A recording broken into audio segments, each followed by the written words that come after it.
Okay, check, double check. Just do yours now that we're recording. Check. Yeah, okay, we're good.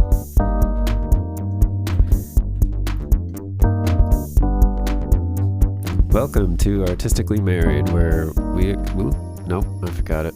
We explore the inner workings of our marriage. Okay. Hello, everyone. Welcome to Artistically Married, where we explore the inner workings of our marriage driven by artistic expression. We're your hosts, Jake Ackerman. And Brianne Steinberg. All right. So, yeah, we just got back from Mexico. I feel like I forgot how to podcast. It's been like 2 weeks. Yeah, I guess so. Right? It's been 2 weeks since the last time we recorded. Yeah. Yeah. Yeah, we just came back from vacation in Mexico. That was amazing. So, yeah, this one we're going to talk about our resort and kind of some of the features of it and some of the things we found out about in Mexico, I guess. And yeah. For sure. Yeah, just talk about our trip. Yeah, so we went to Cenotes Caracol Eco Resort in the Riviera Maya. It's near Cancun. Yeah, we flew into Cancun and it was like 45 minutes away. Yeah, so the area is like it's on like the eastern southern tip of Mexico. Eastern southern tip. The south of the Gulf of Mexico. Yeah, it looks like I describe it as like on the arrow spot, you know, where it points. If Mexico looks like a big whale's tail, it's like the northern tip of the tail. Yeah, okay, yeah. Totally. Yeah, that's a good analogy, actually. Yeah. I was trying to figure out what it looked like. Yeah, so yeah, the resort was incredible. Yeah, we're going to get into some of the details of it and then talk about it was an eco resort. So we're going to get into like kind of what made it an eco resort. Yeah, it was really cool. I really liked how it was spread out. The property is we couldn't find the information, but I just did some measuring on Google Maps, and it's over 50 acres. Mm-hmm. So it's a huge property. And it's nestled right in the jungle, but also right on the beach. So it was amazing. I guess we're gonna get into that, but we were shaded. We were in the jungle most of the time. It was great. The resort has 78 different buildings that you can stay in. So rather than being like one gigantic hotel, it's all like these little condo buildings. That are spread out through the whole resort. Yeah, there's 956 rooms, but you're right. Yeah, they weren't just like one giant massive building. It was all these little outbuildings. Yeah, I thought it was great. It felt like its own little town. Like every building and every restaurant was its own unique little building rather than just one huge building. Yeah, they weren't stacked. Everything was only like ground level. Was there any like second level? Oh, well, I guess we were going up like 2 sets of stairs. Yeah. in like the condo buildings. Right. But all the restaurants everywhere else was all just one story, right? Ground level. Yeah. Yeah. Yeah, and there's rivers running through the property. There's everywhere. Cenotes. Yeah. It was amazing. Yeah, so there's three buffets, 6 restaurants, 5 additional bars that were kind of like set up like pool bars. There was the sports bar, and then there was one pretty like elegant bar in the front that was overlooking the cenote, which we're going to get into specifically what is that and what makes it so special. There also, we were traveling with our kids, which is wonderful, and we're going to get into all the different stuff that they offered for families and for kids, but there was also a whole bunch of different adult only spots. So kind of as we go through this, we'll just speak to like the family locations, but know that there was a whole bunch of extra spaces that were adults only that looked so peaceful, eh? Yeah. We're just staring at it from afar thinking, oh man, if our kids weren't here, we'd be in there. Yeah. Yeah. And then the biggest thing for me that I thought was like so incredible about, not that maybe the biggest, but a really big plus for me was the music. So typically everywhere we go, that's always my job is, I'm always thinking, we need speakers. We got to bring our Spotify. We got to download music. I don't like going really anywhere without music. That's just, something about me that I don't like.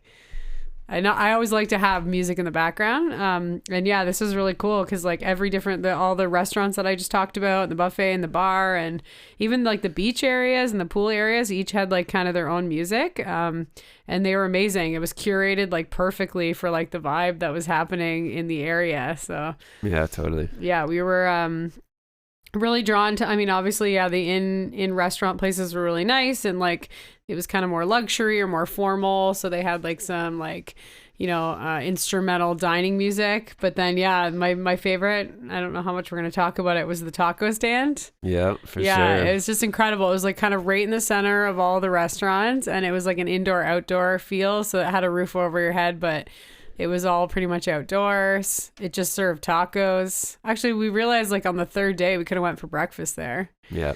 But yeah, that place is amazing, and it was just playing like really authentic Mexican music. Yeah. Right? Yeah. So yeah, that was our favorite place. We pretty much spent like every lunch hour there. Yeah, and the tacos were just the best. Yeah. So simple, but so perfect. Yeah, it's funny when you came back, you're like, oh, it's the best taco I ever had. And I was like, yeah, where was the last place we had like really good tacos? And it was Puerto Rico. Yeah. So yeah, I mean, second to that, both like very Spanish influenced cultures. That yeah, man, they know how to make a taco. It's those like flour tortillas. Like it doesn't matter even if you buy them here. Well, it was like, yeah, it's like 3 ingredients, just taco shell or tortilla, meat. It was the tortilla. Juice. I mean the meat was good too. the meat I think too. Like all parts were perfect. Yeah, they were so well done. That just like we get pizza here, and pizza is really well done here. Yeah. Simple ingredients, bread, sauce, cheese. Yeah. But for some reason we just do it amazing. Well, that's tacos there 100%. That's where they came from, and they know how to do them. Yeah, that morning that we figured out that we could have been having breakfast there, we were sitting, I think you like came late that morning, and I was watching like 8 different people come around to this like giant, it's like a giant pestle and mortar, and they were cracking the corn, like they were grinding up the corn into like cornmeal to make the tacos at the taco stand. Yeah.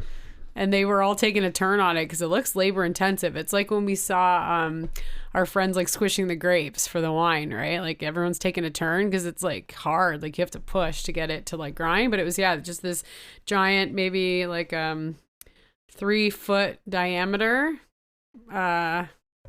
bucket, like a metal stone cauldron, and a big huge stick. And they were just like pushing it around in a circle to grind all the corn up into the meal. So yeah. It was very authentic, and it was very, homemade. Yeah. And then obviously goes without saying that we were hearing Spanish. So yeah, we were always motivated, especially me with my like language background, my linguistics background. Anytime I'm around another language, I'm so motivated to be learning it, and the kids were having fun with it, and they were able to like, pick up words and be using them right away, which is always a really fun part of travel. Yeah, we keep saying we're going to learn Spanish, and we try and we don't, but this time we really didn't do any prep, so it was we were kind of just on the fly relearning again as we were down relearning there. Stuff that we had already practiced. And this was just like a sidebar, and I didn't really even think about it until we came home. But yeah, once we came home, and obviously you land in Toronto airport, and all of a sudden you're just bombarded with all the English language everywhere of advertisements. I realized that, I was just thrilled with being in a Spanish culture, because I, for the most part, didn't know what everyone was saying around me, or more importantly, I couldn't see any of like the, advertising stuff. So there was like, it's like you're almost like blind to being marketed to. Yeah. Because you're in another country and you don't know the language. So yeah, I thought that was a really like fun part of the language experience coming back here. I was like, wow, it was great to have a week off from being like advertised to. Yeah, totally. It is like a microcosm though, obviously, when you're on the resort. For sure. Mm-hmm. And then it was an all-inclusive, not obviously, but it was an all-inclusive. So we had kind of paid for everything ahead of time, and I hadn't really even thought about that. I obviously, when you do an all-inclusive, you're doing it for that reason, that you can, eat and drink and not have to worry about paying for your restaurants. But I didn't realize like how relaxing that was to me. Like obviously you being my husband, how many times you've had to talk me off a ledge. Like, we're in this place, we have to eat. Just don't worry about the price on the menu. And I just can't, right? Like, I can't get out of my frugality if that's a word. Yep. Yeah, I'm just so cheap and I'm just so stressed out that we're spending all this money anywhere. So for me, it was so relaxing to be able to say to the kids, yeah, like go ahead, like eat whatever you want, order whatever you want. All the a la carte restaurants we're going to get really into. We'll talk about each one. But yeah, it was really great to just be able to not have to worry about that, to be able to feel like we were able to eat out and I wasn't so stressed out about the cost. I mean, we did pay for it, obviously. We paid in our fee to get there, but once you get there, everything's just taken care of. Yeah. Which is really relaxing. Totally. But also excessive. It is excessive, for sure. Yeah, you could... yeah, buffets are dangerous too. Like, I want to try a bit of this, try a bit of that, and then got this mountain of food and you don't want to waste it. Yeah. And we're like not wasters. I realized that on vacation. Even the kids are like, you better finish that before you go get more food, where some people aren't like that. No, but by like the third day, I think I was like, no, I just got to eat regular portions and regular meals, and I was good after that. Yeah. Yeah, you're excitable at the beginning, and then you're just like, wow, I just feel sick. Like, why am I doing this to myself? Yeah, I don't think it was ever like I got to get my money's worth. It's just, you're excited because you just want to try everything. Yeah, there's so much to try. Yeah. But yeah, by the third day, I think we got in a better groove, and, we were trying to keep to our normal, like, dietary use. Yep. And then we brought our kids with us, so that was kind of it was the first time traveling out of country with them. Well, I guess not including the States, but yeah, I don't know. I think we're still 50-50 if we're going to bring them next time. Yeah. There was some plenty of goods, but there was also plenty of bads, and we missed out on a lot of the adult sections of the resort, which looked really nice. Yeah. But, there was like separate pools and separate like parties and discos, clubs. Yeah, but that's being a family. It's also like the resort thing isn't our normal style of travel. Like we like to just be kind of in the culture.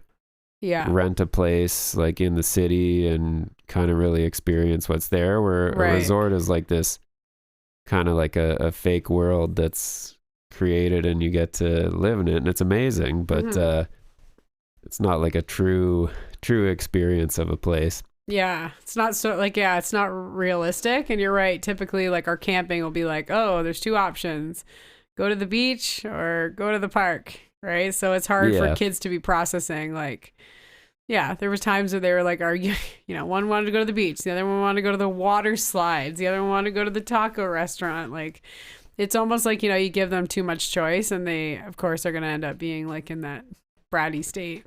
Well, it was good though. I think if it was more simpler of a resort and you just had, you got the pool and you got the beach and that's it, then they might have been bored. It was nice to have all these extra activities and stuff at this place because it was so big. Yeah, I guess. Yeah.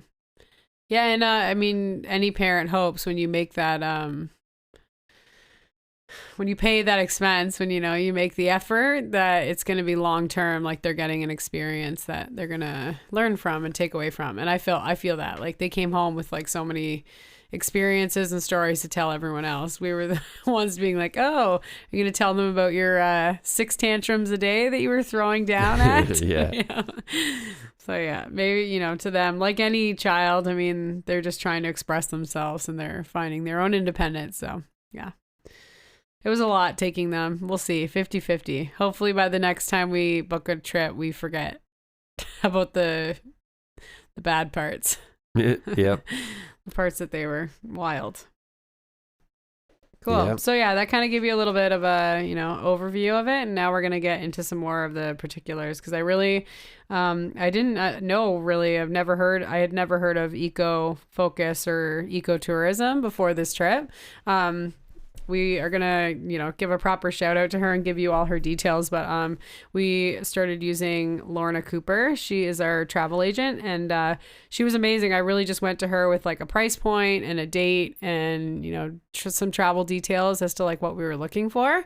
And she came up with this and she nailed it. We could not have been more thrilled with the accommodations that we had and the particular details of eco travel and eco resorts. So yeah, we're going to get a little into that because our resort was considered an eco-focused emphasis on sustainability and ecotourism resort.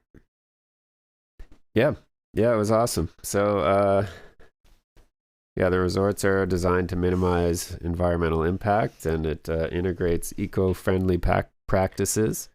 Um, I think people now are kind of willing to sacrifice some luxuries to, to contribute to sustainability and stuff like that. Yeah. But really, I don't think there was much of a sacrifice at all. Like maybe we don't have anything to compare to. No, but still, like, that was pretty luxurious. Yeah. That's what I was saying. For sure.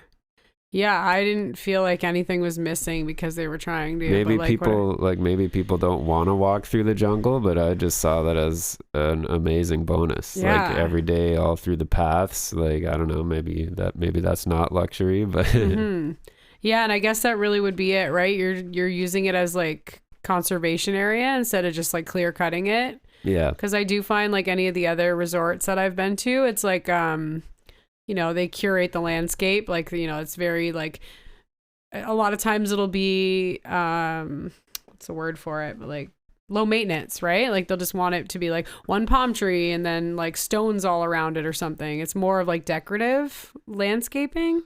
And this was really like let wild. Like, I think they did a great job because they still were like maintaining the paths and maintaining, they probably had to do a lot of it's so clean. Yeah, they probably had to do a lot of like cleaning up because the trees were so wild and the animals were everywhere, Definitely. But yeah, I think there was some discussion around water reduction, and we kind of noticed that, right? But it's crazy because, we had done Costa Rica before, and Puerto Rico, and like both of those places have drinking water. Like you can drink their water, where Mexico is not. Like non-filtered water, you have to have water was brought into our rooms, and you have to, like at the restaurant, you can't drink the water. You can't drink the tap water. Yeah. So yeah, there's a big part of like water conservation that goes into that, which is interesting in Mexico, where water really is in high demand and low ability in terms of like fresh water. Mm-hmm. No drinking water. So you're buying your water everywhere you go.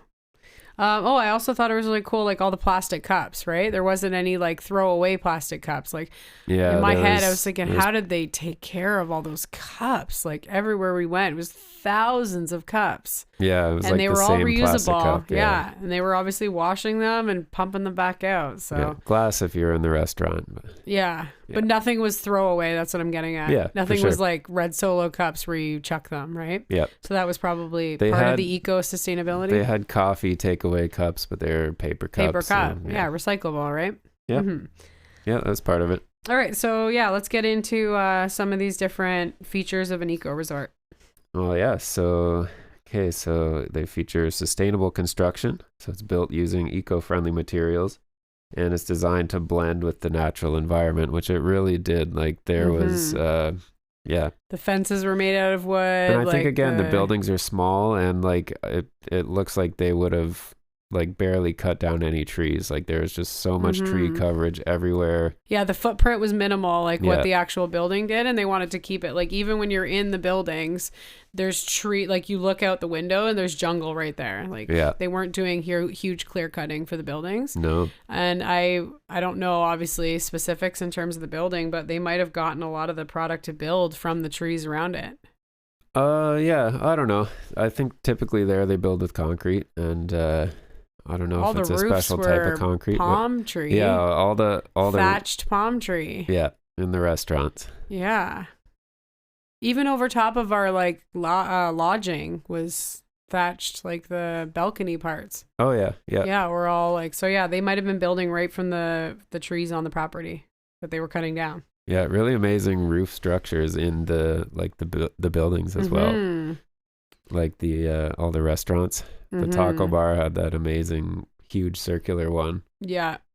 And in my head, I was thinking it must have been so that it like weathers the storms really well. Yeah. Awesome. So the other one is the energy efficiency. So trying to utilize renewable energy sources like solar, wind, hydropower. hydroelectric power. I saw like, they were using hydro, right? Yeah, I have no idea Yeah, actually, I how they don't get their know. power there. It's Yeah, I not like saw there a was couple of solar those panels like all over the no, place, but- exactly. I saw some of those like generator stations, but I don't know what they're using to Yeah. generate it. Yeah. Yeah, not sure. Yeah, so emphasis on recycling, composting, reducing, totally. Yeah. That was happening. They weren't using the single-use plastics. They were collecting all those cups and all the plates and stuff were all recyclable or glass. So we saw a lot of that. And water conservation we talked about. Yeah, so that was the one I would say of anything luxurious that I was missing was taking a shower in the morning. If you were late, you might have used up all the hot water in your building, so you kind of, you didn't have just unlimited hot water at your access, and it was never really like the hottest water, but honestly, it was hot outside all the time. Yeah, so it's kind of nice to have a cold to lukewarm shower. Yeah. I always got a hot shower. I don't know. We were showering at different times. I was usually showering at night, I think. Oh, yeah.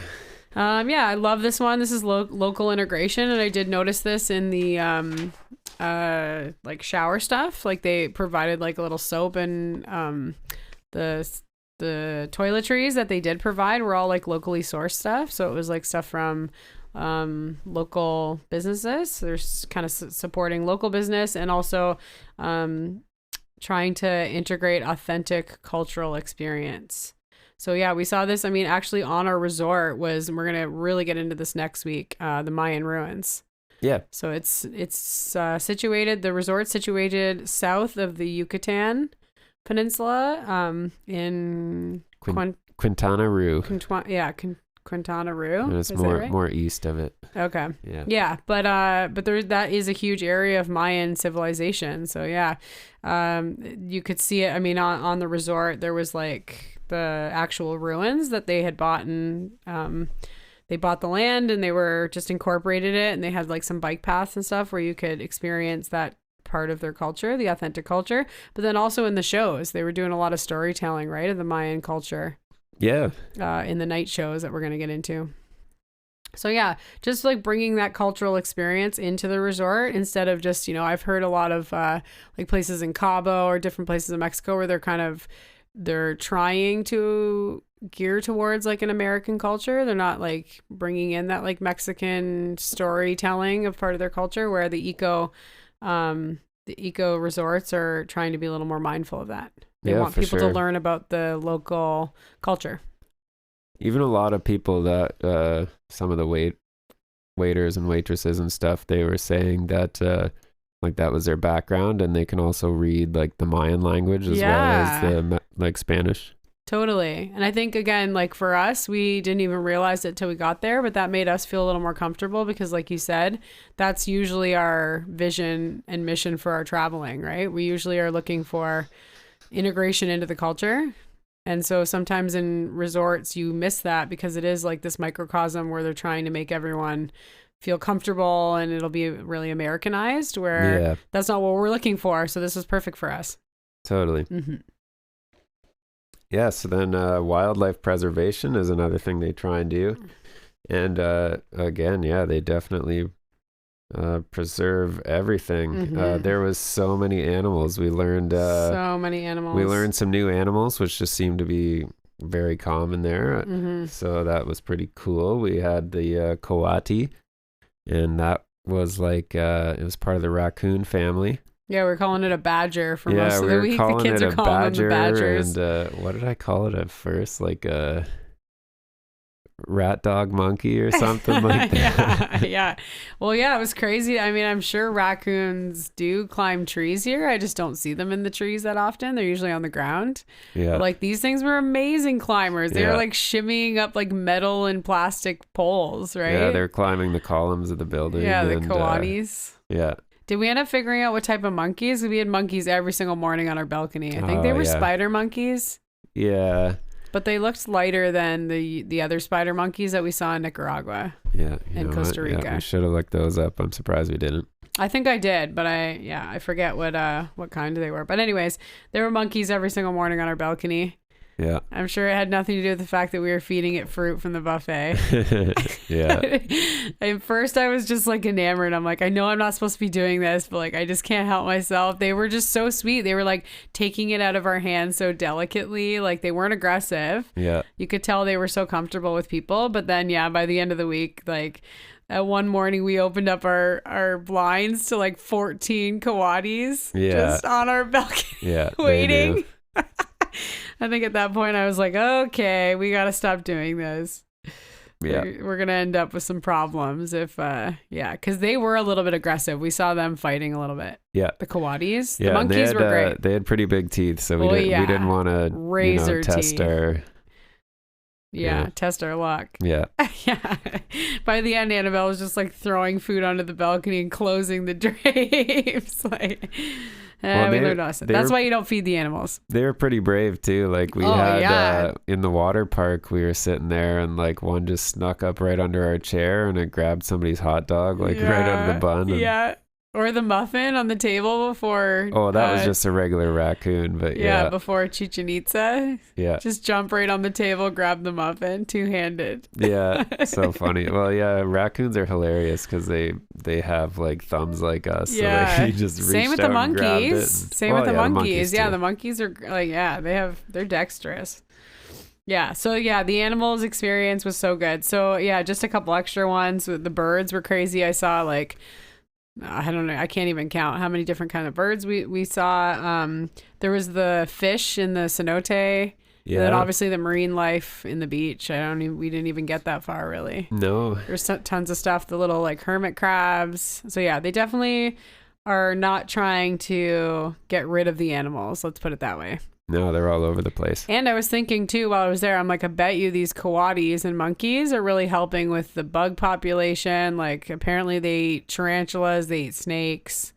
So I didn't see any snakes at all. No. So I think maybe not a lot of bugs. No, I guess some of those dangerous animals. Some bites, but yeah, I was getting a little mosquito bites. But again, like for the most part, what you would think would be in the jungle. I don't think I got one. Yeah. I know. I'm always the one to get bites. But yeah, I think for the most part, it was very, they're preserving the wildlife and it was really helping out with a lot of those like populations of things that you don't want at your resort. Yep. Mm-hmm. That was cool. And then eco-friendly activities are always part of the eco resort. So they always have like a big emphasis on nature and hiking. And we did like that bike trail that they had built into it. We were able to borrow bikes. Even Phoenix and Annabelle were able to get some bikes and we did a little bike ride and that took you out to the ruins. We also passed like some organic farming things that were there. They were planting different plants that they use on the resort, which I thought was cool. I think when I was reading it, they were talking about even like expanding it more. So they were doing like some farming on the property because it's a huge property. So yeah, it was all kinds of things that like we were really interested in and it made for a like more educational trip for us. Yeah, all the pineapple there was just so fresh and like it's probably just like that in Mexico, but I don't know if they were getting it right fresh locally, from their area because it was just incredible. Well, yeah, if you noticed on the beach, all the coconuts were chopped down. They were probably getting them from they were probably getting them right from the beach, like and using them, and yeah, it just doesn't compare to ones that have just been trucked up to Canada. Like they're just they're and the cut like a different color, right? They were just so bright yellow. Yeah, so they were really good. Cool. So yeah, that was kind of the eco experience. And we really, like I said, it made us have like a much more comfortable trip because we are more that type of traveler. Yeah. Even just like the main buffet had that, the little boardwalk across the river and there's turtles in there every day. Yeah. Like you said, there was like waters and streams everywhere. Like they called them cenotes. And we're going to get into that the second half of our podcast. But really, like, to the naked eye, it's just waterways everywhere. Everywhere you're walking, over the bridge, the suspension bridge, like, there's just water everywhere, which is awesome. So also part of the eco experience were, like I said, the cenotes, rivers, mangroves, and, those mangrove trees. I wanted to look more into those, too. Yeah. They look the same, like, the branches on the bottom as they did on the top. So you were just saying that they just start sprouting like extra branches and it's supposed to be for drought? Well, I'm not sure how they work, but like there'll be like mangrove swamps, and the water levels can rise and lower, and these things will just kind of, yeah, their roots are almost like tree branches and Yeah. sprouting out everywhere, and yeah, Looks yeah, so they're really cool. crazy. Yeah, and the biggest like thing for me, and I think this kind of was some of the direction that I had given to Lorna, was that we wanted we needed tree coverage. I wanted lots of shade. I was so nervous. We had never traveled with the kids before. It's enough for me to be harping on you all the time to Yeah. make sure you're not getting too much sun, because yeah, it really can. I mean, on a global level, it's really not good for your skin, and it causes skin cancer and all the things. You have to be careful with sunburns. But like, even just on the week, like, you don't want to be suffering from a sunburn all week. Like, it's painful, right? It's going to ruin your vacation when you have a sunburn. So yeah, so it was wonderful walking around. Everywhere we walked around on the resort, the kids were able to walk around. We didn't even need sunscreen most of the time, unless we were in the pool or like at the beach. Yeah, pool or the beach, that was it. Yeah. Or the water park. Yeah, even the water park, and like, okay, even all those 3 sites that we were just saying all had like loungers with like tons of shade. Well, yeah, like, and even the pool was surrounded by trees. yeah. As soon as you got out of the pool, you were in the shade, and even part of the pool was like covered by trees. So yeah, it was made for a really relaxing trip for me to not have to be so paranoid about the sun all the time. Yeah, I guess even the beach had all the palm trees. Yeah, unless you were right in the water, there was like tree lines all the way up to the edge of the beach, which is awesome. And yeah, like I said, that made a really relaxing experience for me. I didn't have to be paranoid. Even in Ontario, I'm a nightmare camping. Put your sunscreen on. Yep. Need your hats and sunglasses. Yeah, it was good. And then we talked about this, but yeah, there was an on-site animal sanctuary. And sometimes you go to those places and you're like, ugh, this is sad, disgusting. These animals look like awful, right? And these did not. Like, there was like, at any given time, there was 4 or 5 people in the pens. There was, I don't think I saw one animal dropping the whole entire time. Yeah. It was so well maintained. I also saw them like milking some of the goats, I think. Oh, yeah. So again, it's probably that like eco-sustainability, right? That they're getting some of their things from the animals that they're keeping there. But yeah, it was like a petting zoo. I don't think we actually went in there, but like I said, it was just so clean. Like, the animals looked very well taken care of, which was awesome. And then yeah, we talked about the ruins on the property. They did some sacred shows that were reflective of the Mayan culture. And yeah, we're really going to get into more of that when we talk about Chichen Itza. That was like an ancient Mayan site next week. Don't miss our Chichen Itza episode next week. Yeah, that was cool. What'd you say? That was cool. Oh, I thought you said that was school. I'm like, yeah, that was school. Sure. We got schooled. Cool. Okay, so yeah, that's all part of like the eco experience, and that was really awesome for us. But then there was obviously this, whole other entertainment portion of the resort, and that the kids were they loved so much. That was such a special edition that like typically you don't find. And I think, again, props to Lorna for finding this for us, because the kids had such a good time at the water park. Yeah. Mm-hmm. Yeah, having the water slides there was where they wanted to spend most of their time. Yeah, at least a couple hours a day. They were like so happy to just up and down, up and down, up and down, up and down. Yeah. We're going to talk about this more in a bit, but yeah, I think also we just went at a good time because we were able to do that. Like, the lineups weren't crazy, so they really were up and down those slides, like, every 5 seconds. Yeah, as much as you wanted. Jake and I did the water park, the adults water park. I think they said there's 26 slides on the property. Okay. Yeah, probably. And what, like 8 of them are the adult ones? Yeah, 7, I think. Yeah. 2 of them you could die on. No, 3 of them you could die on. One of them was shut down. Yeah, one was closed. It was too crazy, I think. The death plummet was closed. Somebody probably literally fell off it. Yeah. It was horrifying. It was literally straight down. Yeah, they were fun. I was horrified. The first 2 we did were so scary. I felt like I was going to be sick. Yeah, I liked it. Yeah. Yeah. Yeah. Yeah, I guess the last time we went to a theme park, you didn't come with us. No, You missed the roller I coasters. know. I haven't been in a while. Yeah. Yeah, I usually love stuff like that, but definitely after about 6 slides, I felt sick. They were intense. But yeah, it just adds this whole other element, right? Of like, typically you would just be sitting, but you're really active when you're doing stuff like that. Getting that thrill factor. Totally. Yeah, that was fun. And yeah, it really was a lot of walking all day. Mm-hmm. We had watched some videos beforehand, and some people were complaining about that. Yeah, and they were whining. like, "Oh, it's so it's big." so far. But honestly, nothing was like that far. Like you Unwalkable. had maybe a 5-minute walk, and you could get anywhere. Yeah. So if you're not willing to walk for 5 5 minutes, minutes? like I don't know. Yeah, there were some lazy people making videos. Yeah. It's crazy.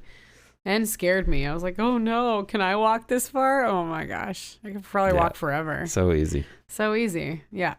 So yeah, the water park was really cool. I just wanted to make a mention of this. I thought this was really nice. There was no alcohol in the kids' water park. Yep. Which is nice to kind of give people like that, element of, because obviously you went to the regular pool and it was a gong show. Yeah. People were doing like, twerking at the pool. Well, they were encouraging it though. They were running all the games and stuff. No, I know. But I'm Yeah. just saying, like, it is nice for people if they are uncomfortable with that scenario. Like, Well, for sure. I mean, it's not like our kids are, unable to handle that. It's not like I'm sheltering them, but it was nice that they had a place where Honestly, people though, weren't getting hammered. it did seem like the adult areas were more for relaxing and quiet than actually for partying. Yeah, that's true. They just wanted areas that were quiet without kids. Although we never checked out the like Club, the disco. Yeah. Yeah. I mean, by the 9 p.m., you're exhausted. Like, you've done all the things all day that, I don't know. I'm over dancing. Just kidding. I get all my dancing out at Infinite Motion. I don't need to go on vacation to shake it. For sure. Yeah. And then the entertainment was actually great. Mm-hmm. It was really well done. Mm-hmm. They had a whole theater there. They did like the first night we saw that circus show. Yeah, the circus was incredible. That was incredible. Yeah, it was like pirate themed. And they were trying to find that like little magic cube or something. They were fighting over the magic cube or something. Yeah, but lots of aerial stunts and stuff like that. Oh, yeah. They had one of those girls that was hanging by their hair. Yeah. And they had, like a hoop aerialist. They had the fire guy, like the fire dancer. That guy was cool. Yep. Yeah. Yep. Fire and air. The usual. But yeah, I liked the theme. It was like pirate theme. The music was great. Yeah, that whole theater was really awesome. I feel like we didn't get to go there enough. Our kids had to keep going to bed. Yeah, it was right around bedtime. Yeah. And then we got out at dinner that one night, and there was the Michael Jackson tribute show. That was awesome. Yeah. And then, like I was mentioning, they had like these two very cultural different shows. It was one was like the sacred cenote. So yeah, we're really going to talk about that the second half of our podcast. We'll explain what a cenote is and how it's such a big part of the Mayan story and the Mayan culture. So they had that, and then they had that fire one. The one was like they had the fire pit out near like the Mayan ruins. Yeah. So yeah, I thought it was really cool that they weren't just doing, shows that necessarily would be like Americanized. They were kind of telling their stories of their culture. So it was cool. All the night stuff was great. Obviously, again, when you have kids, you have to be in bed at 9.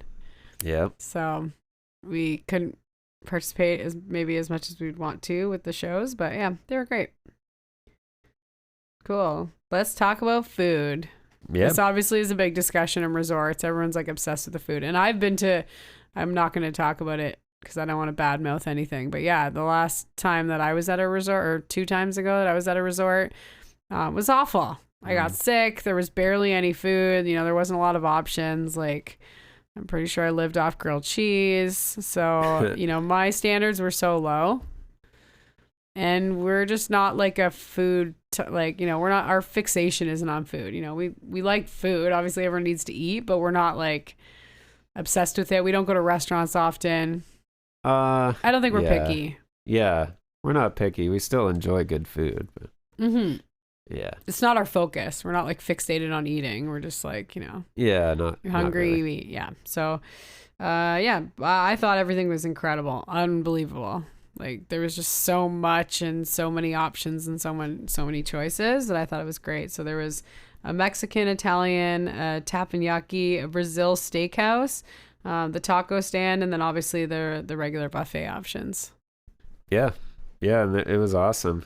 Like we said before, everything was in a separate building. So when you went inside, like the restaurants were kind of themed like they would be. Like my favorite one was the teppanyaki one because you went in it and it was called like El Templo, like the temple. And it had some Buddha statues outside, and then inside it was just done like a Japanese restaurant. It was really done well. It looked great. Yeah. But that was really fun too because they did the whole teppanyaki show, and you know, they were doing like the cook was really, you know. Yeah. Was it the best teppanyaki we've ever had? Like, no, you're in Mexico, but yeah, I don't know. Like teppanyaki is just pretty simple, right? It's vegetables and meat, and yeah, I mean the meat was okay. But yeah, you're right. It's all about the experience, and the guy was like dancing around, and yeah, it was so fun. Also, what was that drink do you remember that drink they had there? It was like sake. I think he said it was like Japanese sangria. It was like grapefruit juice, red wine, grapefruit juice, and sake. Something like that. And it was warm. It was a weird drink. But it was good. I was like, oh, I would find this back home and make this. It was Japanese sangria. That's what he said. Yeah. The Italian was really good. That one was done like a buffet style. And they had that guy just singing. Oh, yeah. This is hilarious. Yeah. The Mexican guy singing O Solo Mio and all opera, that. opera Italian music. Yeah. So fun. The Mexican restaurant was great. They had that tequila bar, all kinds of different tequilas. Yeah, there was like great. over 40 different tequilas there. Yeah. That could have got you in a lot of trouble. Good thing we got kicked out because Jake was wearing a tank top. Yeah. Yeah, got to dress nice at the restaurants, apparently. Yeah, apparently. And then the Brazilian steakhouse. Oh my gosh, that was crazy. Yeah. We have like a braza here. So that's, we're in Mexico. Just meat is done well. Yeah. All the meat we had all week was amazing. Yeah. Which I'm not going to say where it was, but the last place I went to, that was my complaint. It was the meat was so poorly done. I just don't think they have a lot of animals there or whatever. Like, yeah, I don't know. And then obviously the taco stand was our favorite. Yeah. We ate lunch there every single day. We already talked about how good it was. Best tacos. Awesome. Best tacos ever. So the last thing I was just going to mention, we traveled with our friends Meg and Sean and their two sons Holden and Hudson. We met new friends there. Matt and Cadence are friends with Sean. So yeah, it was nice to kind of like get together with them because I feel like Sean is a food guy. So yeah, it was fun to hear his playbacks. Yeah. But even he was pretty impressed. And then the only complaint that all three families had was they started to incorporate this like app system. They were trying to like, you have to book for the a la cartes. Oh, right. And you had to stay up till midnight. You're on vacation. You have to stay up till 12 o'clock because by 12:01, all the restaurants were booked. So that would have been literally our only complaint. It was just the booking system. And I think it was a new system. So my guess is they'll end up switching that. They'll end up making it so that you have to wait till 7 a.m. or something. Yeah, that'd be just better. So people don't have to wake up at midnight to like book. You're on vacation, right? You want to be able to sleep through the night without having to wake up to book your restaurant. And we did find at the end of the week that you could book anything throughout the day because everybody just tried really hard to get them at the beginning and you only get 3. So yeah, I think everybody got theirs like in by the beginning of the week, and by the end we could book anything. So yeah. That was it. That was the only complaint we had though. Everything else was amazing. Yeah. All right, so we just have like a little last tidbit for you guys. This is tips for travelers, and I think obviously not everyone has the luxury of doing this, and also maybe this is not for everyone because we typically, in Canada anyways, we have like some time off at Christmas. So when we went, it would have been like a week after our Christmas holiday. We were back to work for a week and then we went on vacation again. Yeah. So maybe this isn't always an option for someone, but it was, not only was it the cheapest week to go, like of the year, this was the cheapest week to travel, but also the availability was so good. So yeah, we had watched some blogs and people had said that it was like super busy and they couldn't get lounge chairs and they couldn't get service and the waiters were too busy. And we didn't find that at all. No, not at all. Like anywhere we went, we had availability, we had chairs and seats and whatever, anywhere we wanted to go. So yeah, maybe that is something to think about. If you have the opportunity to travel on that like week after Christmas break, that's your week to go. For sure. Like it makes sense just to, well, I guess a lot of people just get those weeks off at Christmas and then they can't take don't another have a week choice, off. yeah. Yeah, exactly. That's what I said. Yeah, obviously everyone has the luxury to do this, but if you do, it's the cheapest and it has like so much availability when you're on the resort.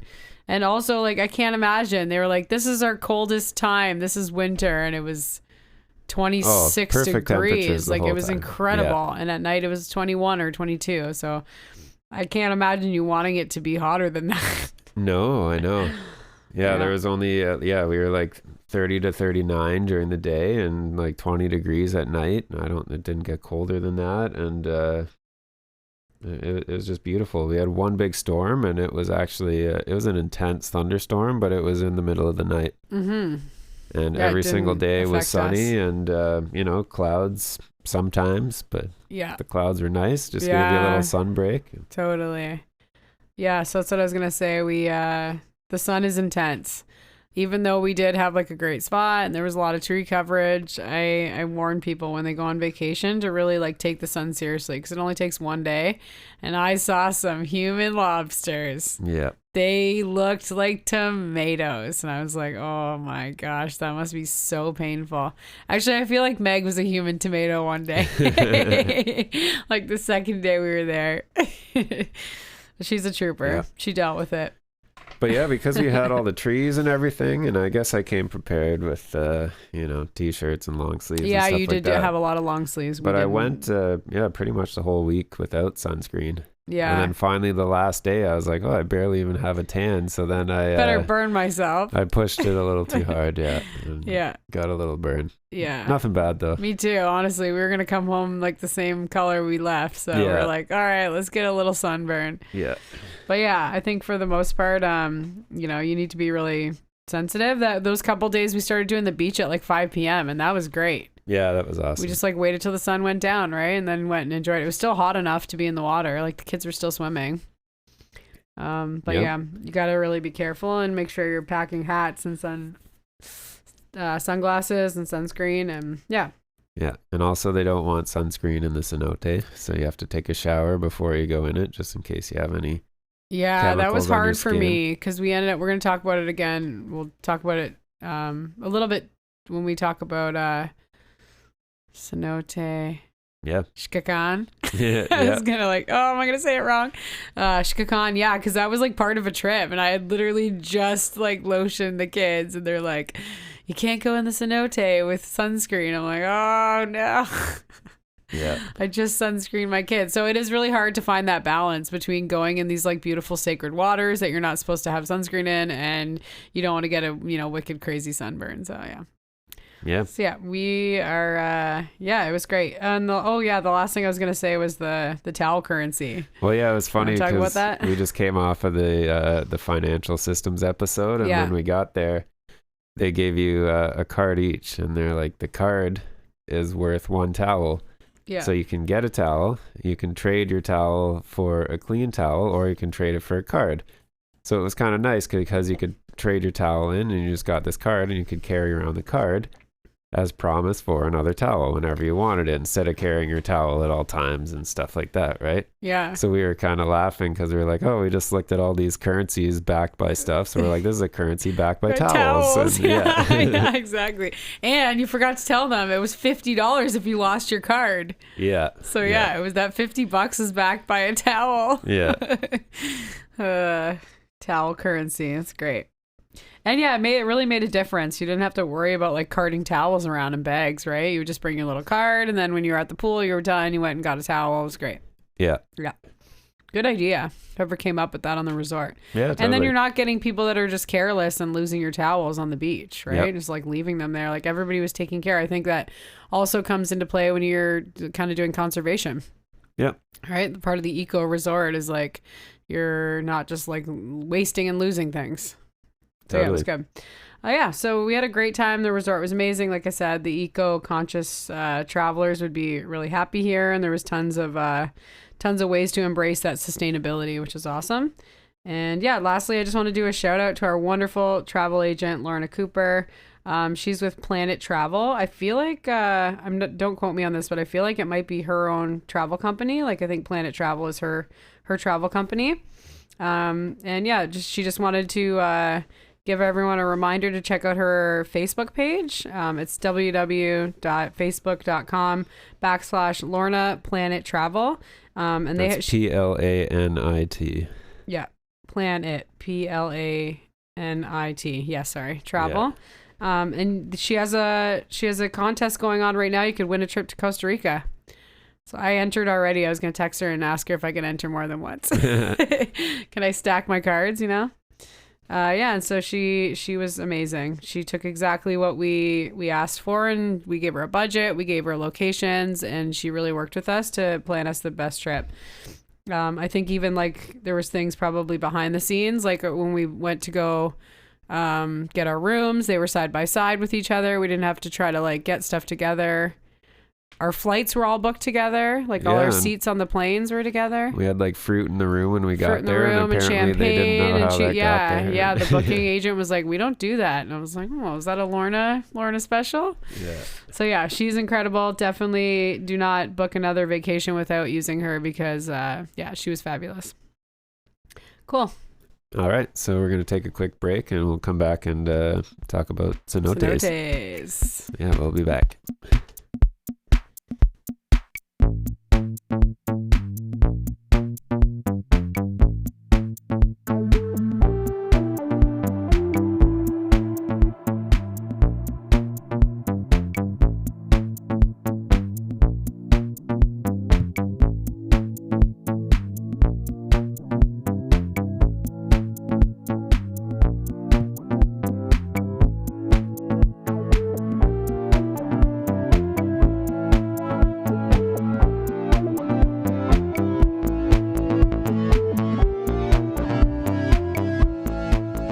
Guys, we are back. So we're talking all about our trip to Riviera Maya in Mexico today. We just kind of went over all the different stuff about our resort, our eco resort, which is Caracol, Sandos Caracol. But now we're going to specifically kind of hone in on cenotes, which we really hadn't heard about until we got there, right? Yeah, totally. I'd never heard about these, and when we were kind of researching the place before we went, everyone was like, "Oh, you got to go swim in the cenote." And I'm like, "What's a cenote?" They're magical, yeah.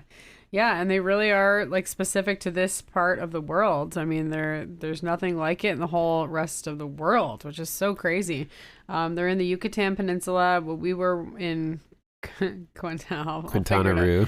I'll eventually get to say it. Yeah, Quintana Roo, which is the area that's the Riviera Maya, and then the island across from it, which is Cozumel, are the only three places that they're found in the world, and they estimate that there's about 6,000 to 10,000 cenotes in this area. So a cenote is composed of limestone. It's a formed limestone that basically like forms a sinkhole when it gets disturbed. So it ends up the limestone around the area, bedrock collapses, and then it ends up exposing the groundwater beneath it. So it fills up with water, and then it becomes kind of this like watering hole or sinkhole where you can swim in it. And they think the process takes over thousands to potentially millions of years to form. And like I said, they're specifically in this area, which was so exciting when we got there that we got to, not only experience them, but then we were able to kind of do this background knowledge on it and really kind of dig deeper into the formations of them and the purpose of them and the spiritual connection for the Mayan people that they have to these. Yeah, totally. That was also what was really interesting once we got there and kind of learned about it. And to anybody who hasn't seen it, it basically it just looks like a pool. It looks like a pond or a pool. The cool thing is they're very blue. Like they look just beautiful crystal clear water. So crystal clear, yeah. And it's typically fresh water because it's it's like groundwater that's been, I guess, it's filters through the ground, and then Right. it's for wherever it comes from. Yeah. But yeah, they have these just magical pools of this crystal clear fresh water. I'm sure So they probably look different, but I found like the one that was on our resort like was kind of had like a lot of like algae and plant life, but that's because it was exposed to the sun. Versus the cave one, which like didn't have a lot of sunlight, right? So it wouldn't True. have had a lot of algae growth. So the one in the cave was just like, oh yeah, pristine, like so clear. yeah, And yeah, that's true. But Mhm. even the water, yeah, I guess because we were snorkeling in there, and you can see Mhm. stuff kind of floating around. Yeah, But when you look there's at like it from the algae. top, it looks It so looks clear. clear. Yeah, for sure. And we kind of had, we were Where, talking about it when we were there. compared to a creek or a river in Ontario, Mud like bottom, it's sand just bottom. yeah, mud. Mud, yeah. You can't see Black anywhere. Creek. Yeah, I know I compared it to Tobamori. yeah, Because Tobamori has the grotto, which is also a rock bottom. So when you have like that bedrock bottom, you get more of that clear water look instead of like the reflecting off of like a mud or sand in the bottom. So yeah, they were so beautiful. So beautiful. So yeah, it's a sinkhole. So we're going to get into a little bit about how they form and then kind of what they mean to the Mayan people. yeah. So they form just. I guess it starts with the formation of the limestone, and limestone is formed from the accumulation of marine sediment, so like coral shells and other organic materials, and kind of the geological thing. It's just layers over millions of years and compressed and stuff like that. And yeah, so the Yucatan Peninsula was once covered by a shallow sea, and it was actually really cool driving around there because it's super super flat, which was Yeah, you mentioned that a few times. yeah. As you're driving, like anytime No there is any elevation. little bit of a hill or a bridge or something, you can just see for miles. It just looks so flat. So that at some point in time was just completely covered by ocean, and that's why the whole ground there is just a big solid block of limestone. Right. That's so cool. So then, yeah, this says the second part is rainwater absorbs carbon dioxide from the atmosphere, and it forms a weak carbonic acid, and over time the acidic water seeps into the cracks in the limestone. It slowly dissolves the rocks, and it creates these underground caves and water-filled cavities. Yeah, the water's coming up from underneath.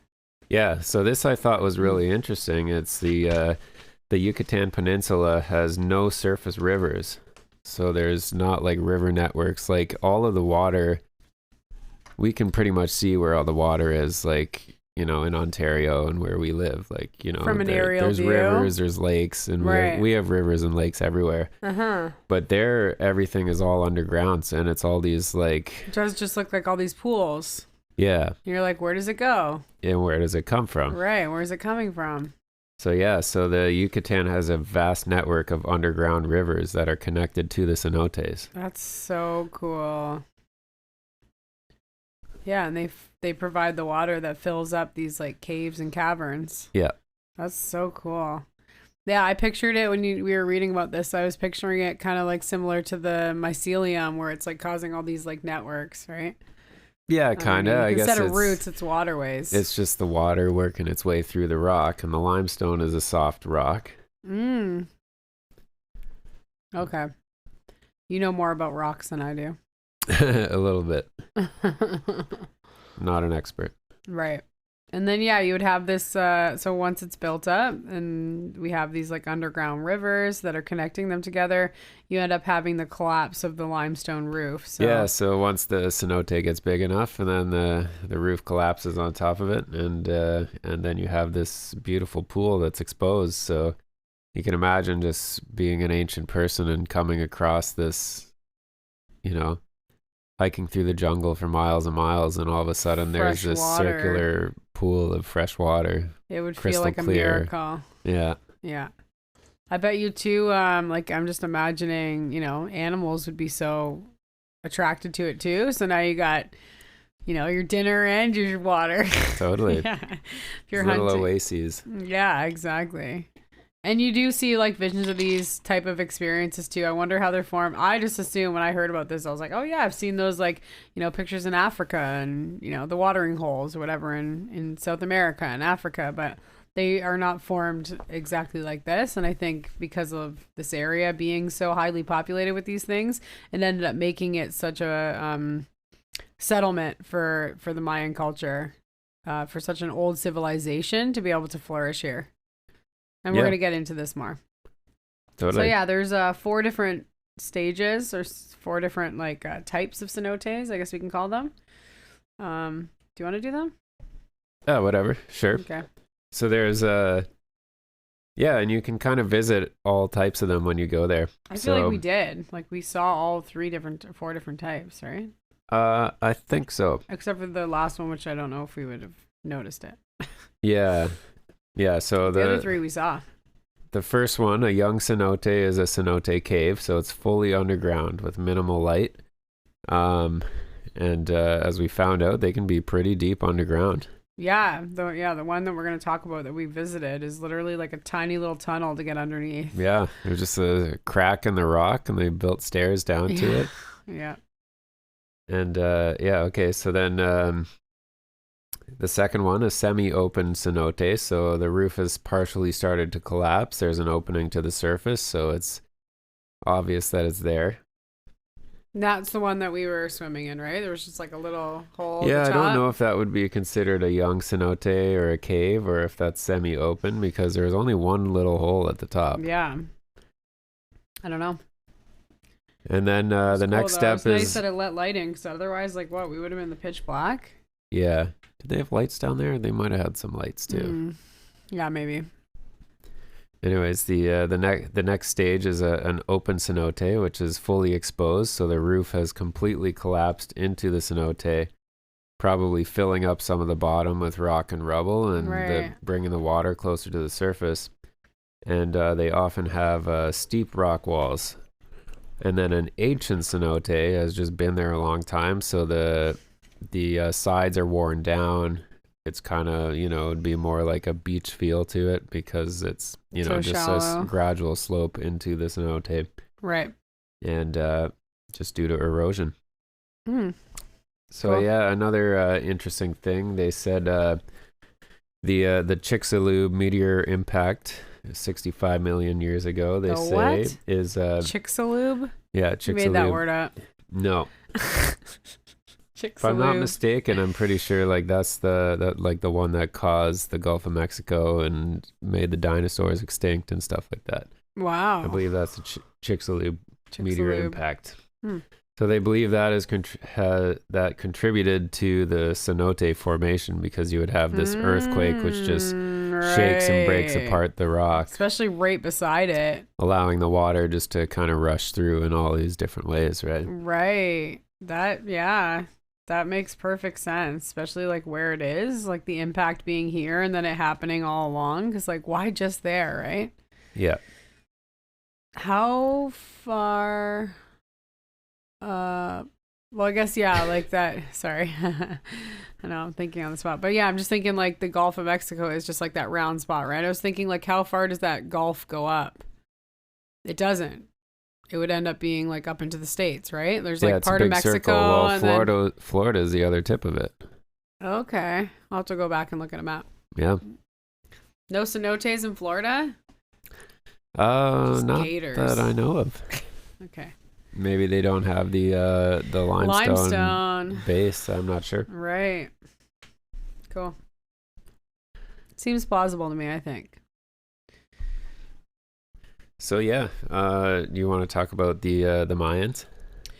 Yeah, so obviously, again, we kind of we're just imagining this experience where a culture of people, let's say they were, at the time hunter-gatherers, or, they were really nomadic people that were just searching around for resources, especially when you're dealing with a place that, I mean, well, also as we wherever learned, it was underwater. the Mayans did build themselves quite a thriving culture with buildings and cities and things like that as well. Yeah, but chicken or the egg, right? We're trying to figure out like when they When it started. started, Yeah, yeah, when yeah. they started. I mean, if you stumbled upon 6,000 pockets of fresh water when everywhere around you, side to side, left to right, west to east, is ocean that you cannot drink because it's salt water, this would be a mecca, right? It would be a Yeah. haven. You'd be like, oh yeah, whatever we're building, whatever we got. And like, if you just imagine your population of people, all of a sudden, no matter like what number you were sitting at, you would be tripling, because and that's why I think we're going to get into this more, but why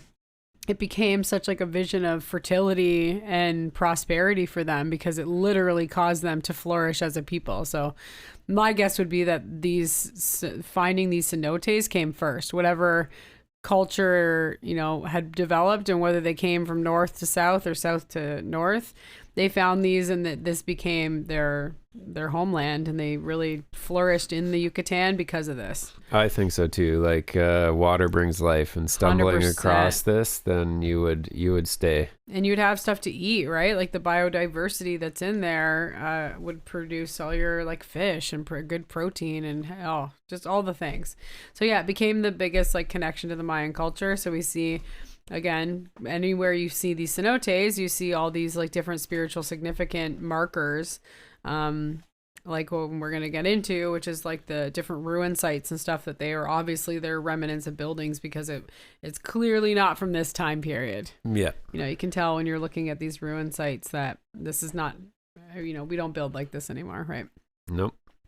So yeah, the Mayans believed that the cenotes had profound spiritual significance. They felt that they were the gateway to the underworld. So again, you see the spirituality, or like our mythology, our Mayan mythology, being connected to this. So I thought this was really interesting, because our modern interpretation of like deep down is hell, right? But maybe you go back into like a different civilization, and they're like, the underworld was the connection to like death, right? It wasn't a hell place. It wasn't a good or bad. It was just a spirit realm, right? So they were like, okay, that we have the stars up above, we have the heavens, and then we have this underworld. But I thought it was really cool, because I don't think it was necessarily like the negative burning hell underground place that we maybe have today. No, I don't think so. Mm-hmm. So yeah, the belief stems from the cenotes' unique natural and cultural importance. And again, it would be just stumbling upon this and feeling as though this was a gift from the heavens, or this was a gift to you to connect you to your next life. Well, and then obviously as the civilization grew and they stuck around, they ended up with their own practices and rituals that really they were worshiping it, enhance the experience. Right. Yeah, and being able to continue to be grateful and practice appreciation for them. And it probably took a long time to really, cement their beliefs or build their traditions. Like, oh, you know what? Every time, and I think then we do really see like some of their sun cycle connections with it, right? When they were doing, and then we saw like we're gonna really get into this, but like Chichen Itza, they were building kind of these different like temples around the relation to the cenotes. So yeah, we see this, get bigger and bigger. You're right, probably as the civilization developed.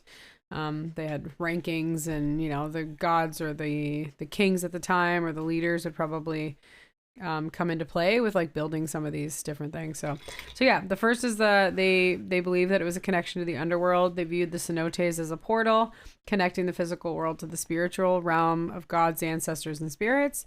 It was considered a mystical place associated with afterlife, renewal, and transformation. And of course, we're going to get into this, but they started practicing rituals and sacrifices in and around the cenote to either, please the gods, or try to create their communication with their ancestors, or create passage into the underworld.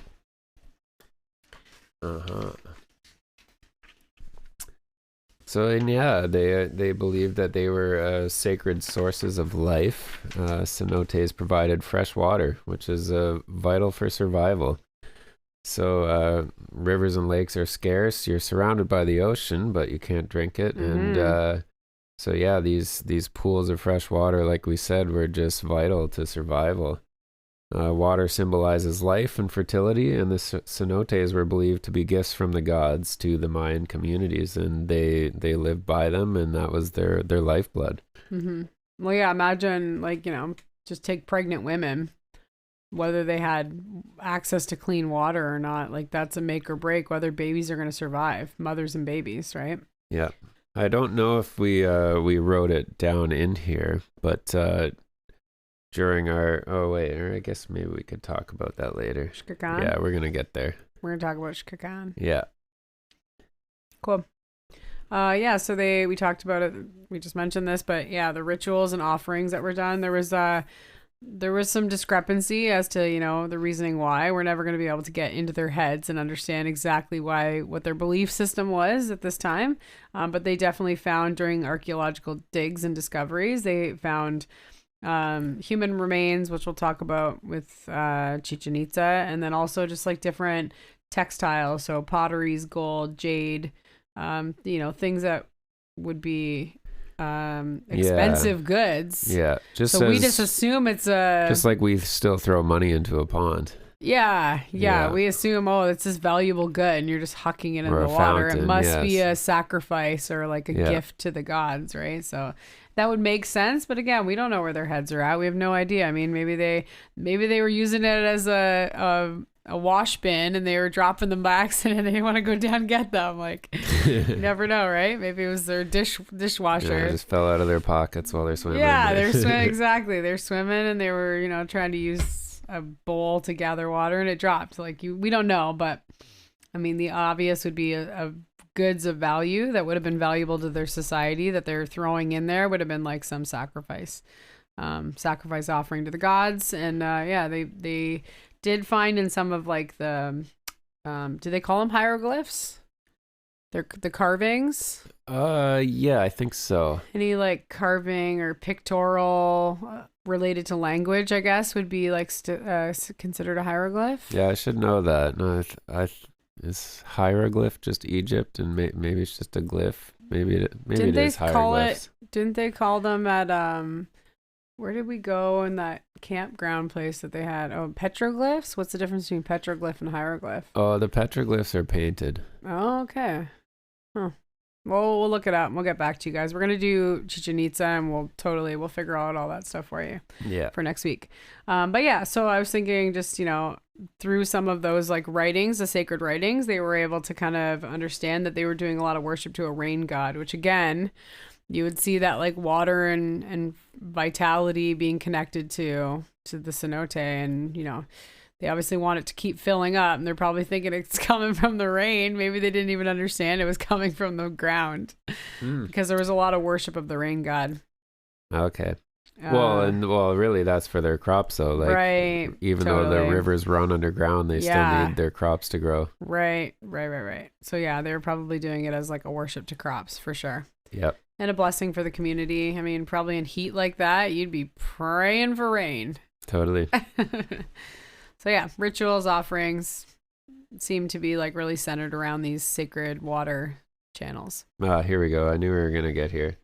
So yeah, they also believe they're a place for spiritual cleansing and renewal. And the not only we were talking to the guys on the tour when we went to Chichen Itza, but he was saying that they believed that the cenote held like purifying powers or magical powers. Like they say, if you swim in the cenote, like you'll age less and you'll be healthier. Yeah, he was like, do you guys feel younger? Yeah, it'll cure your sickness. Yeah, you made a joke. He's like, yeah, I'm actually 95. Yeah. But yeah, and you can see that because actually swimming in those waters just felt, something about it felt different. I don't know if it's just the story. Yeah. Or, it probably is super mineral rich water. So like, why wouldn't it have physical benefits? Like, yeah. If you think, if you're guessing that maybe it's just placebo, I doubt it. I feel like if you were regularly exposing yourself to that, I mean, you have to do some experimentation, but yeah, I would believe it. I would think that like a very rich mineral water. Well, we talked the same way about the drinking water, right? There's such like emphasis right now about making sure your drinking water is free from specific toxins or minerals, where like you might be the other way, right? Where if you're like mineral rich, then it's really good for you. And your skin is an organ. It takes water in just the way it takes it in when you drink it. It does. So I have no doubt that it would have that like rejuvenating quality in the water. And just swimming in general, like anytime we talk about cultures where swimming is like accessible, you just have gravity on all your joints, so you don't have like that pressure on your back and your knees and your hips. And they kind of we'll get into this when we talk about the ceremony we went through at Shkakan, but they did focus in on those things. They said these are your powerhouses, and you're going into the cenote and focus your healing energy on those things. Yep. Mm-hmm. So bathing and participating in ceremonies in the waters, it symbolized spiritual cleansing and renewal. Cool. But then they also believed that there was, physical healing as well from these places. Right. Cool. And then the last one is the geological features, which, the one that was on our resort, it was cool. An open cenote. Yeah, it was an open cenote, and it was cool. But I looked at it. If you wouldn't have told me how it was formed, I would have said, we have these in Canada. It's a pond. Yeah, looks like a pond. A very clear pond. Yeah, but I just there was no real understanding of how it was created. Yeah. But the one that we did before we went to Chichen Itza. Yeah, thank you. Had a brain fart. It was filled with the most dramatic stalactites, like those giant formations. So do you want to take us through a little bit? I think you have a better understanding of just mention a little bit what a stalactite is. Yeah, because it was decorated with them. It's like the inside of a cave. Yeah, it really was impressive. Yeah. I think anybody who's seen caves in movies kind of know what stalactites and stalagmites are, and they're just big cone-shaped rock formations that either they drip off of the ceiling and then collect on the floor, on the ground, and or drip from the ceiling. So basically, it's a long process of just water dripping slowly and then calcifying and evaporating, and it kind of leaves its minerals behind. And then, if it makes it all the way down, it drips onto the ground, and then it forms basically the inverse on the bottom, and it starts, creating a pile that slowly builds up. Right. And then eventually, if it happens long enough, they can even connect. Like if it just builds up enough material that they can touch each other. I think there was some of those where we were. Yeah, there was some that went all the way down into the water. The bottom, yeah. Like, and I thought it was even cooler because we were looking at the inside of the cave. The roof of the cave must have been 50 feet high, maybe more. Right. It was insane. Yeah. I thought it was really cool too, all the tree roots. You could see all the tree roots hanging like vines. Yeah, you had these vines hanging down growing and all tree the way roots into trying to reach into the water. The very small amount of, we'll have to get Courtney on here, but this very small amount of botany that I have, I'm like, oh, it must have been so good for the roots. Because they have all that aeration around them, and then they're still getting the water. It's they're breathing roots. Yeah. I thought it was really cool. Yeah, that was quite the scene. It was amazing. Yeah. So that does bring us to Shkakan. Yeah. So we asked our waiter how to say it, and he said it actually means pork in the Mayan language. Oh yeah. At the taco stand, we're like, how do you say this word? Yeah, because all the X's are sh sounds, right? Yeah, it's Xkeken. Pardon? Xkeken is how it's spelled, how you spell right? it. Yeah, and it's pronounced Shkakan. Shkakan, yeah. Yeah, because there was the Shelha too, which is XEL. Yeah. HE. Yeah, HA. Oh, HA. Mm-hmm. Yeah, so this was the cenote. I mentioned it before. I slathered the kids in sunscreen because I thought we were going to Chichen Itza. And they're like, oh, we're going to the cenote first. Yeah. Oh, I felt so bad. I'm like, I can just, get some paper towels, some wet paper towels, and rub the sunscreen off these kids. Well, we had to shower first. Yeah, we did. But again, I was like, oh, it's waterproof sunscreen. But yeah, it was really cool going here. It was on our bus stop on the tour to Chichen Itza, and it kind of broke up the drive, which was nice. But it was unexpected. We wouldn't have found it without the tour. No, it was really just in the middle of nowhere. And yeah, we even didn't know what to expect because we had never heard about cenotes, and we go to the cenote at the resort, which is like this a pond. pool. Yeah. So I was like, oh, okay, this is a cenote. It's like a pool. You can swim in it. Cool. Right. And then we go to this place. So it was cool because they brought us down and we got to do like this Mayan blessing ceremony. And they said that you needed a blessing to go into the cenote. Yeah. So they had a shaman there. And yeah, what did they do? He had some like a vine and some leaves, like holy like water or something, or maybe cenote water. Yeah, it reminded me similar to like the Catholic Church where they have that little water sprayer and they like bless you. Yeah. Yeah, but he's just had like some leaves dipped in the holy water and was kind of spraying you. It was like a blessing. And they said they would bless your head, your heart, and your knees. Yeah. And your head was for knowledge. Your heart was like vitality and spirit and love, stuff, right? Yeah, love. And then your knees was represented. That was your life. Yeah, your vitality was the knees. Yeah. Heart was like love. Emotion and love. Yeah, your compassion and love. Yeah, and knees was your vitality. Yeah. And it really makes sense. You lose your knees, you're good for nothing.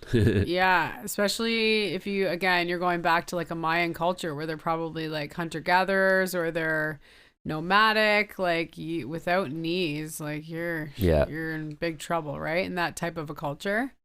Yeah. Now I feel like we got wheelchairs. It's fine. And then he used I feel like they should have done backs, head, heart, and backs. Yeah. Maybe they were spending some time on all fours at that time. Yeah. Maybe. What was was it sage? Yeah. Like and they were doing smudging. Incense? Yeah. Yeah. Sage is a pretty cross-cultural. You hear a lot of cultures being like smudging as to purify the air and sentiments, also, the energy. Also, where they did the ceremony was incredible. Yeah, it was I tried to take some pictures of it, but it's just like a huge overhanging cave. Yeah, and just how it was supporting itself didn't even make sense. Like it was so open. Yeah, huge cantilever on this huge, massive piece of rock. So they brought us down to there. I was like, wow, this is very impressive. We did the little blessing ceremony. Then we went and we got our shower. Yep. And got changed, got ready to go in, and they're like, oh yeah, the cenote is right here. And so I was expecting to walk up to a pond. We're like, and they bring us to like a crack in the rock. And I was like, what the heck? Just climb down this crack. Climb down the crack. So we climbed down like a good 50 feet, and it brings you into this just gigantic open space. Yeah. Of this insane cave. There was one little crack in the ceiling that had poked through. Yeah. And creating some light. Yeah. And then it even the water itself was a lot bigger than the cenote in the resort as well too. Yeah. For sure. And like I said, it was a lot more clear because I think you didn't have access to the sun. So it probably wasn't forming algae as much. Yeah. It was crystal clear. It was just so wild. And that one had those little catfish in there. Oh yeah? I didn't notice that. I'm not 100% comfortable with open water, and I know how ridiculous it is, so I just avoid it and breathe through it, and I'm never going to let it stop me from doing something that I know I want to do and experience, but I'm nervous. Yeah. I don't like fish touching me. I don't know. I don't care. I've swam in lakes my whole life. There's going to be a shark in here. No. I have visions when I was a kid of thinking there was a shark in the pool. They say it's the connection to the underworld. And, great. You got some goblins coming up to grab my legs. The cenote in the cave, you couldn't see what was at the bottom. It was dark. And we didn't have our goggles and swimming gear. The kids were all the kids had goggles, so we should ask them what it looked like. Oh, they were looking down? Yeah. I didn't even think to ask them. Yeah, they had goggles. Yeah, the kids loved it. Yeah. That was probably their favorite part of that day. It was. Yeah, it was nice and cool. Yeah, the swim was just beautiful. It really did. Even after the Mayan blessings and stuff like that, just being in that water The whole felt experience. just incredible. Yeah. And yeah, there's just these huge stalactites hanging off the ceiling. Like, again, the ceiling's like 40 or 50 feet up, and there's hanging all the way down and touching the water. Yeah. I've done some, like, I did some cave touring in Manzana. Oh, I forget what it's called. It was in Cuba. Manzana? Oh, look at that. We got the measurements right here. Should have read that. What measurement?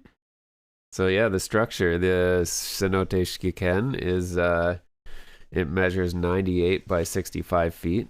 So that's a pretty big pool. Yeah, that's huge.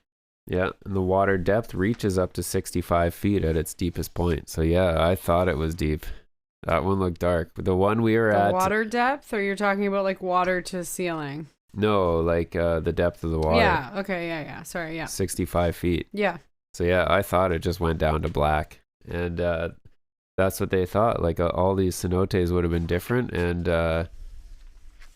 yeah, so the gateway to the underworld, you know what I mean? It would have just been pure darkness down there. Yeah, and you would never they don't have know the technology for to like get lights that deep, underwater. yeah. So Or whatever was or down there was scuba down there. diving, like Yeah. they wouldn't be able to touch the bottom. Didn't matter how big of a swimmer. There's no Well, way there's- you're swimming 65 feet No, down. there's some impressive free divers that can Now. do that. No, I think they did it back. Some cultures did it back in the day, but like again, you would have just been feeling around in the dark. Yeah. Yeah, it makes sense. It's just that curiosity where they think it's the connection to. It would have been scary and mystical too, even yeah. if you could get down there. Right. That's why they lost their pots. Yeah. Pots and gold gone forever. Yeah, so as it says to you, the cave is adorned with impressive stalactites and stalagmites, and the beam of sunlight entering through the ceiling enhances its mystical ambience, which it really did. Yeah. Yeah, it was really cool. I don't think we were like going necessarily looking for it, but it was wonderful. The whole experience, the ritual, the connection with the Mayan culture. We kind of mentioned this, and we'll talk about it more next week when we do Chichen Itza, but we had a guide, like it was a guided tour, so he really was able to kind of talk to us about this stuff that we talked about before, where it was the connection with the Mayan culture, and what it meant to them, and then getting to participate in the ritual beforehand, and then the experience in the cenote was great. Awesome. Yeah, it was awesome. That's cenotes. If you ever have an opportunity and you're in Yucatan, I highly recommend it. Yeah, and it kind of is like when you go there, it seems like the thing to do, and there are so many of them, and they're spread out all over the landscape, and you'll kind of just, even as we were driving, you would just see like, you know, cenote, something that started with an X, and yeah, and there'd be a sign, and we'd pass by it, but go jump into that hole in the rock. It really would have been cool just to do a tour of them all, because just those underground ones, caves. That's what I was gonna say. Impressive. Yeah, I had some experiences with Kentucky. Kentucky's really known for its caves, and we did a tour in Cuba. There was like this really cool thing that you had to like swim up to. I think they described it basically as like the water level went down, and they brought all the stuff in, and it was like an underground club. Like you would like swim underneath and come up, and there was like the DJ with the, you know, in the cave. I've heard about that. Yeah, it was so fun. And then Kentucky, we did a whole bunch of cave tours. So like I've done some, what did they call it? Somebody just said it to me recently. What's it called when you explore caves? Oh, no. Oh. I don't even know if that's what it is. I was spelunking. Spelunking, yeah. I gotta look up what that word means. I don't know if that's caves or what it is. Who said that word to me? Is it Sean? No, it was Matt. Oh, yeah. Matt.